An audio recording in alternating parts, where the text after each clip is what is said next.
ഇന്നത്തെ നമ്മുടെ വിശേഷങ്ങൾ മുണ്ടക്കയത്താണ്. പുലർച്ചെ എല്ലാവരും ഇടയത്താഴം കഴിക്കാൻ എണീറ്റ് ഉള്ള സ്ഥലത്തൊക്കെ ഇരുന്ന് കഴിച്ചു. ഉച്ചയായപ്പോഴത്തേക്കും അക്കച്ചിയൊക്കെ തിരിച്ചു പോവാണ്. അക്കച്ച എവിടെ പോയാലും കൊച്ചും പുറകെ ഉണ്ടാവും. അതല്ലേലും ഈ പ്രായത്തെ നമ്മളും അങ്ങനെയൊക്കെ തന്നെ ആയിരിക്കും. പിന്നെ കുറച്ചു സമയം കിട്ടിയ സ്ഥലത്ത് എല്ലാവരും കിടന്നുറങ്ങി. എണീറ്റ് വന്നപ്പോ ഉമ്മമാരൊക്കെ സവാളൊക്കെ അരിയായിരുന്നു.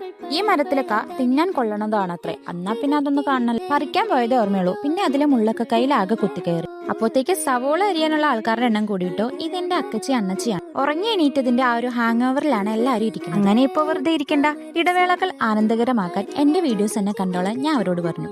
വൈകുന്നേരം നോമ്പ് തുറക്കാൻ പഴവും തണ്ണിമത്തനും പപ്പായയും ഒക്കെ ഉണ്ടായിരുന്നു. ഈന്തപ്പഴവും ഉണ്ടായിരുന്നു. ഞാൻ പിന്നെ ഇന്ന് ആദ്യമേ ഉലുവാക്കഞ്ഞി കുടിച്ചു. പിന്നെ ഒരു തണ്ണിമത്തനും കഴിച്ചു. അത് കഴിഞ്ഞ് ഒരു പപ്പായ എടുത്തു. കുറേ നാൾക്ക് ശേഷമാണ് പപ്പായ കഴിക്കുന്നത്. അതൊക്കെ കഴിഞ്ഞ് നിസ്കാരം കഴിഞ്ഞപ്പോഴത്തേക്കും പള്ളിയിൽ നിന്ന് പോയവരെല്ലാം തിരിച്ചെത്തി. പിന്നെ എല്ലാവരും ഒരുമിച്ചിരുന്ന ഭക്ഷണമൊക്കെ കഴിച്ച് അത് കഴിഞ്ഞ് എല്ലാവരും ചെറിയൊരു കൊച്ചു വർത്താനൊക്കെ ആയിട്ടിരുന്ന് അങ്ങനെ ഇന്നത്തെ ദിവസവും കഴിഞ്ഞു.